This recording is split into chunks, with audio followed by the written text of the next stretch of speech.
amo ra gyud mahimo aron masuklian kanang inyong pagsalig ug gugma. Pinaagi ra gyud serbisyo na tinud-anay, serbisyo nga tatak Garcia. Kanang dili sulti ang pabuhaton, buhat mo ay pasultion.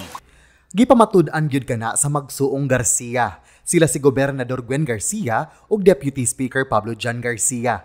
Kaniadtong Marso 3, Miyerkules, tibuok adlaw nga nangabli og kadalanan aron masugda na ang pagpatrabaho ug nag-inagura sa mga bag-ong humana nga kadalanan didto sa lungsod sa Barili.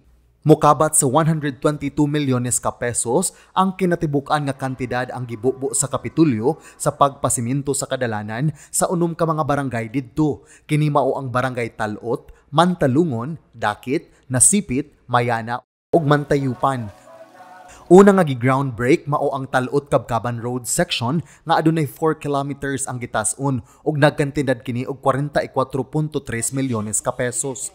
Pipila sa mga residente ang mapasalamaton ngadto sa gobernador sa kanunay niini nga paghatod og mga proyekto nga kinahanglanon gayud sa mga katawhan aron sayo na lang ang pagbiyahe sa ilang mga sakyanan. Kaya mas may mga simento dahil ang mga truck ug sakyanan di na magsikilisod ug gagi. Mas okay man. Ano na, ginhawa pa daan. Hindi na bako-bako, wala na matumba. Gisunod mao ang Mantalungon Circumferential Road section nga nagkantidad og 2.6 milyones ka pesos. Matud ni Barili Mayor Jolie Flores nga karon nga simentado na ang daan sa maong merkado, ilang plano nga maghimo og drive-through market. Atong plano nga maghimo mi diri og drive-through. Drive-through na kanang ang atong mga tindahan ibutan nato sa daplinan. Kaya kung gusto itong mamalit, di na manaog sa kinan.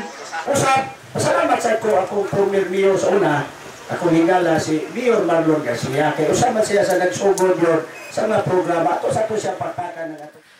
Didto sa Barangay Dakit, hapit na mahuman og pasemento ang 1.56 kilometros nga daan nga gigahinan sa Kapitulyo og 16 milyones pesos.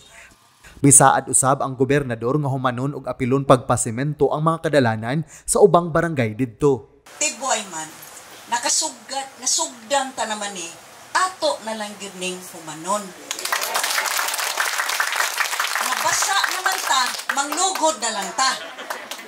Ato gyud ning ipaabot gikan sa Dakit, Kagay, Kadubihan o kutob sa Paril.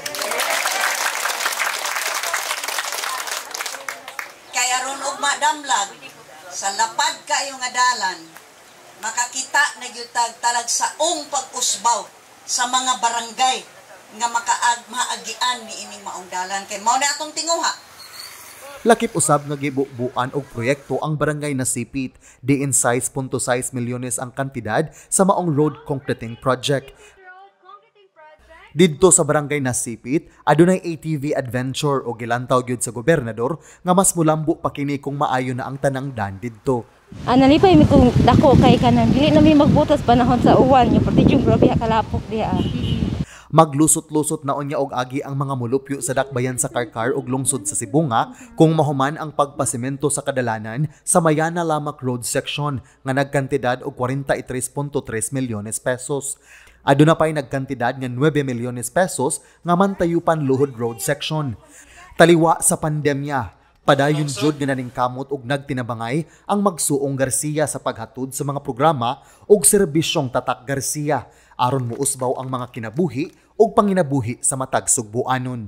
Gob, Kong, salamat yung kayo sa inyong pag-atiman na mo diri sa labi na sa bukid dapit kay dili na kami maglisod sa paglugsong. John Fredson Granada, Balita sa Sugbo.